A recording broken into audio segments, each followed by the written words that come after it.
안녕하십니까. 신의균의 군사TV 디펜스 브리핑입니다. 자, 오늘도 아주 중요한 군사 무기 소식 알려드릴 텐데요. 독일이 PZH-2000 자주포 우리 한국의 K9보다 더 좋다라고 그동안 그렇게 홍보해왔고 저희들도 그렇게 알고 계셨던 그 자주포의 새 가격이 나왔는데 정말 역대급입니다.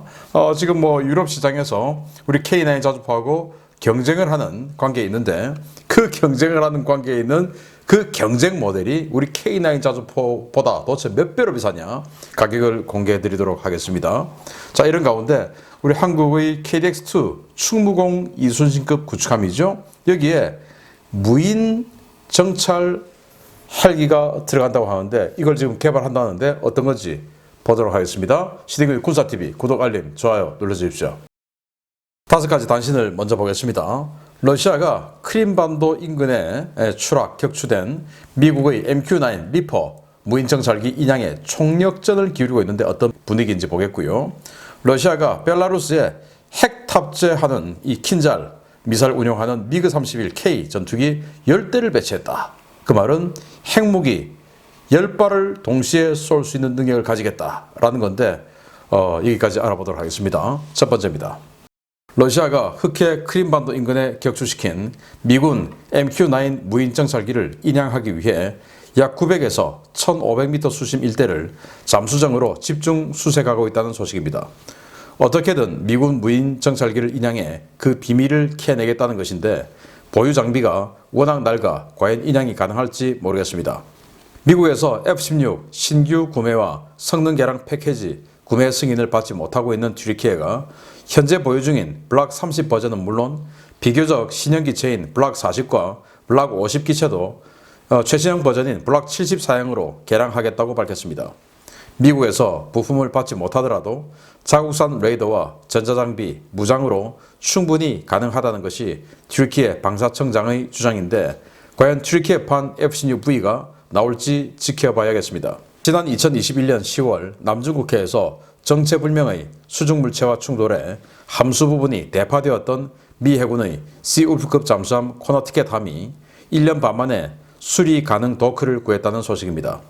조기 퇴역 이야기까지 나왔었는데 이번 수리 작업이 시작됨으로써 잠수함으로서의 생명을 당분간 이어갈 수 있게 되었습니다. 튀르키예가 차세대 상륙 돌격 장갑차로 자체 개발한 일명 자하를 선보였습니다. 아무리 봐도 미국의 AAV7 시리즈를 뺏긴 것 같은데 튀르키예는 독자적 설계의 모델이라고 주장하고 있습니다. 최근 벨라루스에 핵무기를 배치하겠다고 선언한 러시아가 이미 벨라루스에 핵무기 투발 전력을 배치했다는 소식입니다. 기존에 배치되었던 미그-31K 전투기 세대가 본토로 철수하고 핵탄두를 장착할 수 있는 킨잘 미사일을 탑재한 10대의 미그-31K가 벨라루스에 전개되어 나토가 바짝 긴장하고 있습니다. 리퍼 무인 정찰기 앞에 가가지고 이렇게 연료를 확 뿜어서 추락을 시켜버린 수호-27. 자, 그렇게 해서 흑해 바다에 추락을 했는데 이게 흑해가 아주 급격하게 경사진 극에 이제 떨어진 겁니다. 그래서 위치는 특정했는데 거기가 900에서 수심 900에서 1500m 급격하게 떨어진 절벽 같은 지역이니까. 그런데 아시다시피 흑해함대에 있는 이 인양 전력이 너무 오래된 인양함이죠. 100년 넘은 거. 그런데 이 보스포러스 해협을 이 튀르키예가 통제하고 있으면서 이 튀르키예가 협정에 따라서 이번 전쟁 기간 중에는 그 어떤 나라의 해군 군함도 그 어떤 목적으로도 통과시켜주지 않겠다라고 돼 있죠. 그러니까 미국도 구조함 보내서 건지고 싶은데 못 들어가는 거고 러시아도 추가의 최신형 구조함 보내서 건지고 싶은데 못 하는 거고 그러니까 러시아는 자신들이 가지고 있는 흑해함대 전력을 해야 되는데 잠수정은 있는데 이 잠수정이 이제 건져와야 되는데 워낙 노후 장비가 돼서 특정은 했지만 이게 쳐다보고 이게 안 돼서 그냥 계속 허손질만 하고 있는 이런 상황이라고 합니다. 자, 이 리퍼의 이 탐지 내용이 또 탐지 기구가 장비가 러시아에게 노출되면 미국으로서는 굉장히 치명적인데 과연 러시아가 이걸 건질 수 있을지 지켜봐야 되겠고요. 자, 튀르키예가 F-16 전투기 미국을 제외하고 세계에서 가장 많이 사용하고 있는 나라 중에 하나죠. 그런데 튀르키예가 IS 터벌 작전에 굉장히 큰 협조를 하고 뭐 이러면서 지난 2011년에 F-16 소스 코드를 다 받았어요. 그래서 F-16은 튀르키예는 자기 마음대로 뜯어 고칠 수도 있고 개량할 수도 있고 또 여기에 자기네들이 개발한 이 무장에 대해서 얼마든지 인테그레이션도 가능한 이런 자격을 갖고 있는 거예요. 우리하고는 완전 차원이 다르죠. 우리는 우리 한국이 직접 개발한 독자 개발한 공대공 미사일이 있다 하더라도 미국이 어떤 그 라이센스를 다 가지고 있는 이 F-16에 장착을 할 수가 없죠. 그래서 우리가 개발한 공대지 유도폭탄인 KGB F-16에는 장착 못하고 그 K5 제공호 여기나 지금 장착하고 있는 이런 실정이죠. 그런데 튀르키예는 다 할 수 있습니다. 그래서 자기네들은 지금 공대공 무장 튀르키예판 사이드와인더, 튀르키예판 암람, 튀르키예판 매버릭 다 개발했어요. 그런데 이제 미국이 F-16V를 판매하려고 정부에서는 하는데 의회에서 초당적으로 공화당 민주당 할 것 없이 다 반대해가지고 지금 F-16V 도입 안 되니까 그럼 우리 있는 거 우리가 스스로 개량하겠다. 우리 할 수 있다. 그래서 자기네들 말로는 헬멧 마운티드 큐잉 시스템, 즉 헬멧에 그냥 연동해가지고 쳐다보면 바로 락온 되는 거. 거기다가 이제 MFD 멀티 펑션 디스플레이, 다기능 디스플레이죠. 뭐 이런 거 다 우리는 할 수 있다. 에이사레이다. 다 할 수 있다. 라고 선언을 하는데 이게 아마 미 의회에다가 보내는 압박 같아요. 야, 니들이 안 팔면 우리 다 한다. 그러니까 니들만 손해 아니냐. 그러니까 빨리 F-16V 팔아. 이런 것 같은데 어쨌든 이렇게 우리는 우리 스스로 그냥 개량해버릴 거야. 라고 할 수 있는 이 튀르키예의 F-16에 대한 자격이 상당히 좀 부럽긴 합니다. 우리도 그럴 수 있었으면 얼마나 좋았겠습니까? 야, 코너티켓함, 시울프급 잠수함이죠. 이게 남중국해에서 뭔가에 부딪혀서 파괴가 됐었는데 세상이 이렇게 되었었군요. 이 정도면 이게 암초에 부딪히고 이런 건 아닌 것 같고 어디 공격을 받은 이런 거 아니겠습니까? 이 정도 이 잠수함이 이렇게 함수 부분이 파괴됐다? 이건 공격받은 형상으로 저는 제 눈에는 보이는데 아무튼 1년 반 동안 거의 1년 반 동안 도크를 구하지 못해서 그냥 이러고 있다가 이제 그동안 건조하고 있던 군함들이 다 빠져나가고 새치기해서 들어온 거죠. 그래서 수리해서 다시 쓰겠다라고 하는데 야, 수리 얼마나 오래 걸릴지 새로 만드는 것보다 더 오래 걸릴 수도 있는 이런 상황인데 왜냐? 부품 때문에. 그래서 제대로 잘 수리돼서 다시 한번 바닷속의 최강자 시울프급 공격 원잠의 명성을 되찾기를 바랍니다. KAV-7 우리도 있죠. 과거 삼성 테크윈에서 만들었고 지금은 이제 한화인데 그거 똑같습니다. 예. 거기다가 조금 각만 이렇게 더 있을 뿐이지 그냥 똑같아요. 여러분도 아시겠죠? 그냥 우리 AV-7하고 똑같은데 여기 포만 리모트 컨트롤 웨폰 시스템 그래서 자체 내에서 리모트 컨트롤로 기관총 발사하는 요 정도 수준 그 외에는 AV-7하고 똑같은데 이걸 자기네들 독자 모델로 개발했다. 이렇게 주장하고 있어요. 그래서 무게, 길이, 높이, 하다못해 보기륜 숫자 모든 것이 미국의 AV-7하고 똑같아요. 그런데 워낙 이제 만든 지 오래됐고 미국이 그걸 전 세계 그냥 다 풀다시피 했으니까 그거 가지고 이제 만들었겠죠. 이거 아나돌루 항공모함경 상륙함에다가 탑재를 한다고 하는데 그리스에게 미국이 이 상륙 돌격 장갑차를 팔았어요. 그런데 그리스와 튀르키예가 에게해에서 도서 분쟁을 하고 있죠. 그런데 튀르키예는 이 상륙 돌격 장갑차가 없어요. 도서 분쟁 면에 있어서는 그리스에게 불리하죠. 그러니까 이제 우리가 미국 니들이 그리스에게만 주고 우리에게 안 주고 우리 독자적으로 만들어 해가지고 이렇게 만든 모습을 보여주면서 우리 독자적으로 만든 우리의 순수국 상품이야 라고 주장을 하지만 누가 봐도 미국제 AV-7인 것 같습니다. 자, 러시아가 벨라루스에 핵무기 배치하겠다 라고 선언한 지 며칠 만에 벨라루스에 핵 탑재한 킨잘 이 부대가 핵무기 운용 부대예요. 이 킨잘 극초음속 미사일이죠. 마하 5에서 6 그러니까 익스칸데르 미사일의 공중발사형이다 이렇게 보시면 되겠는데 이거 한 발씩 장착하는 거 10대를 갖다 놨으니까 핵무기를 10발을 쏠 수 있는 능력을 벨라루스에 갖다 놨다.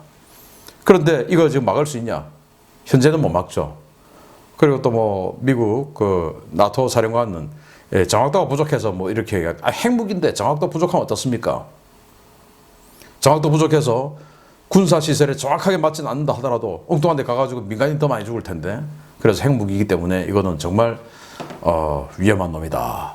그래서 러시아가 이런 일까지 벌일 정도로 너무나 급박하다라는 걸 알 수가 있고, 이거 사용하는 날은 안 왔으면 좋겠습니다.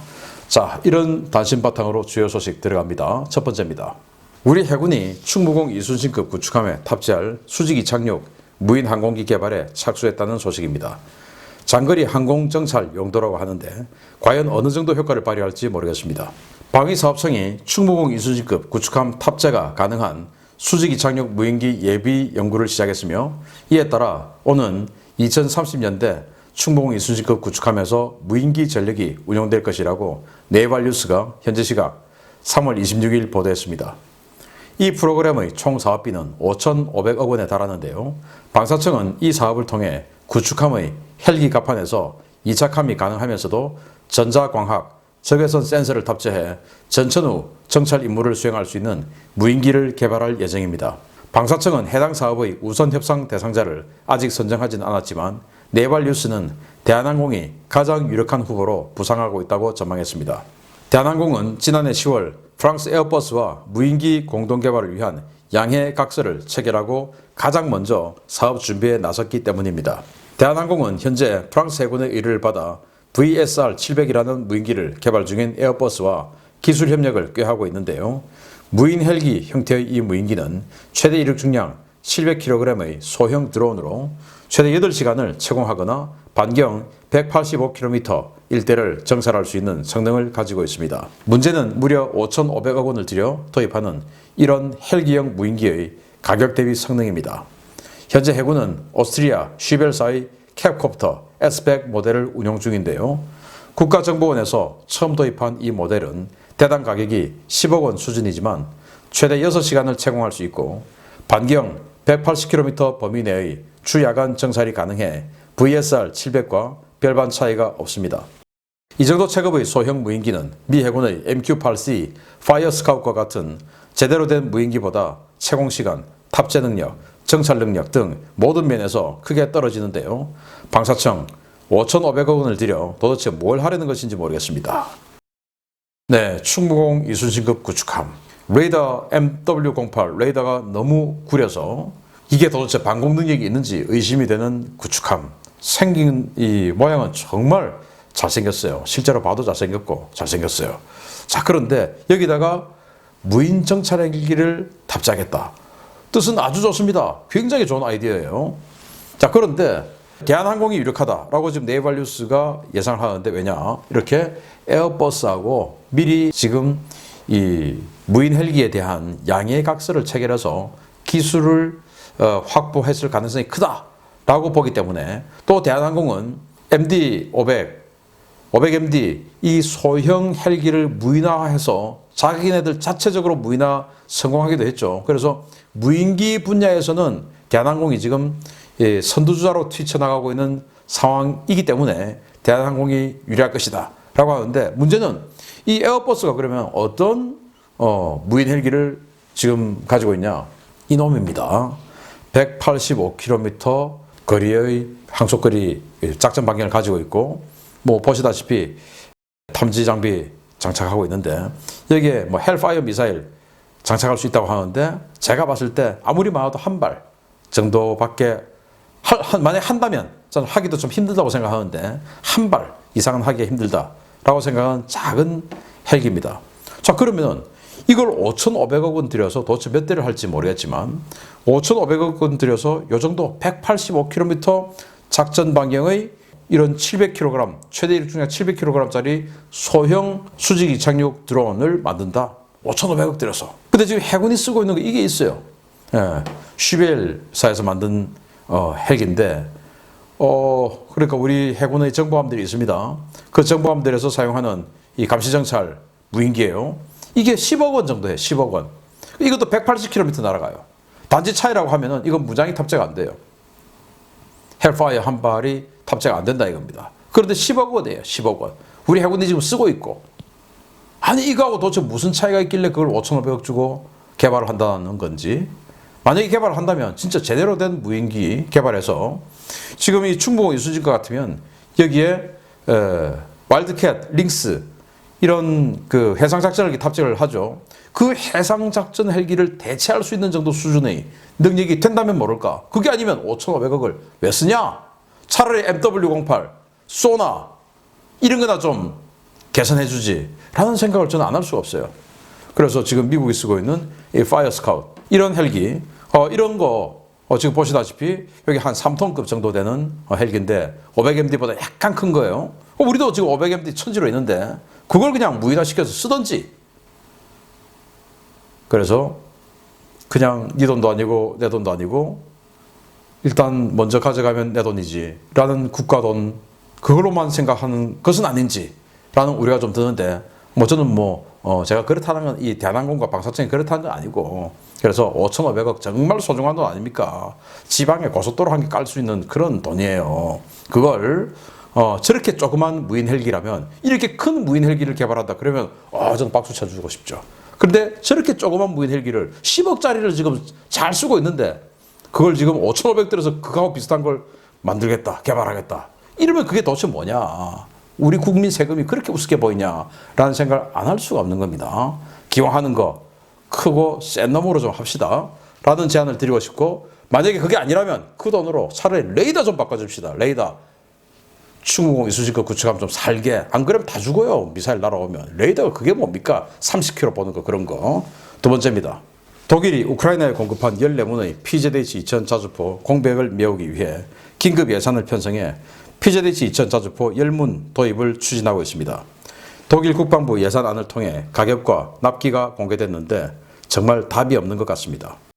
우크라이나군에 14문의 PZH-2000 자주포를 공급한 독일 연방군이 전력 공백을 메우기 위한 긴급 조치로 동종 자주포 긴급 발주를 준비 중이며 이 사업을 놓고 논란이 일고 있다고 현지 일간 빌트지가 3월 27일 보도했습니다. 독일은 전력 공백 보완과 포병 화력 강화를 위해 최대 28문의 PZH-2000 자주포를 도입할 예정인데요. 독일 국방부는 이 자주포가 우크라이나에 투입되어 매우 효과적인 무기임을 입증했다며 의회에 추가 구매 예산을 신청했습니다. 독일은 지난 1998년부터 2002년까지 185문의 PZH-2000 자주포를 구매했지만 이 가운데 16문은 크로아티아에, 21문은 리투아니아에 중고로 매각하고 14문은 우크라이나에 무상 공유했는데요. 여기에 동류 전환으로 해체하거나 조기 퇴역한 물량도 있어 현재 남아있는 자주포는 105문에 불과합니다. 문제는 PZH-2000의 가격과 군수 지원입니다. 지난 2022년 12월 독일 국방부 내부 자료에 따르면 105문 가운데 치장물자가 아닌 상비부대 편제 장비는 73문에 불과하고 이 73문 가운데에서도 가동되는 물량은 36문에 불과할 정도로 정비와 군수 지원 상태가 엉망인 것으로 드러났습니다. 특히 제작사인 크라우스마페이 베그만사 공장에 입고된 18문은 6개월 넘게 사실상 공장에서 방치된 상태인데요. 제작사 측은 부품 조달이 어려워 수리가 힘든 상황이라고 밝히고 있습니다. 이런 상황에서 독일 정부는 PZH-2000 10문 도입 예산으로 1억 8천만 유로를 책정했는데요. 이는 프로그램 코스트가 아닌 순수 자주포 도입 가격으로 한화로 환산할 경우에 대당 252억 원에 달하는 수준입니다. 이는 프로그램 코스트 기준 대당 80억 원 수준의 K9의 3배가 넘는 가격인데요. 독일 정부가 긴급 발주 형태로 지금 주문을 넣어도 초도분 인도는 빨라야 2년 후가 될 것이라고 제작사 측은 밝히고 있습니다. PZH-2000은 한때 세계 최강 성능을 가진 자주포로 명성을 떨쳤지만 지금은 전반적인 성능에서 최신 K9 자주포에 한참 밀리는 값비싼 골칫덩어리 취급을 받고 있는데요. 이번 독일 추가 구매 이슈를 통해 가격과 납기, 가동률과 군수 지원 수준이 공개되면서 앞으로 이 자주포의 해외 수출은 상당히 어려워질 것으로 보입니다. 네, PZH-2000 자주포 한 대당 252억 원. 그것도 순수 차체 가격만. 순수 차체 가격. 여기 이제 프로그램 코스트, 우리가 지금 폴란드에 팔고 지금 여러 나라에 팔고 있는데 그게 지금 거기는 포탄도 들어가죠. 후속 군수지원 약속, 교육 훈련, 뭐 인프라 다 들어가서 대당 80억 원. 이걸 우리 한국 육군에 납품하는 가격으로 하면 대당 45에서 50억 원. 그러니까 우리 K9 자주포하고 순수 차체 가격만 딱 놓고 비교해 보면 5배. 와, 이걸 왜 삽니까 이거? 독일이니까 사겠죠. 자기네들 거니까. 다른 나라는 사야 할 이유가 없죠. 완전히 이 엄청난 가격이 밝혀져 버린 겁니다. 우리 K9 자주포의 5배. 뭐 전차도 마찬가지였습니다. 노르웨이 지금도 굉장히 시끄러운데 모든 면에서 우리 한국의 K2 전차가 앞섰는데 갑자기 정치적인 결정을 내려서 레오파르트 2A7을 선정했다 해가지고 지금 뭐 이 수사하자, 뭐 청문회하자 이러고 지금 노르웨이 난리가 나 있다고 하는데 그런 것처럼 전 세계는 독일제 장비, 독일제 기계 장비 환상 이제는 가지지 말자. 그래서 105대가 있는데 그 중에서 현역에서 편제된 장비는 73문. 그 중에 쓰고 있는 건 가동되는 건 36문밖에 안 된다. 반도 못 된다. 이겁니다. 그래서 현재 부대 사진이에요. 현재 포병부대 사진인데 야, 저는 이런 포병부대 처음 봤어요. 저도 포병부대 많이 가봤지만 포를 갖다가 이렇게 꽁꽁 밀봉해 놓은 포신은 저는 처음 봤습니다. 우리 한국 포병부대 가면 언제든지 그냥 뛰쳐나가서 사격할 수 있을 정도로 다 열어놨죠, 이거. 이렇게, 야, 이렇게 그냥 꽁꽁 묶어놨네요. 이 말은 뭐냐? 안 쓴다, 이 말이죠. 이 정도로 가동률이 떨어져 있는 이유는 뭐냐? 부품 공급이 안 되니까. 그냥 세워놓는 이런 상황. 거기다가 가격은 우리 K9의 5배.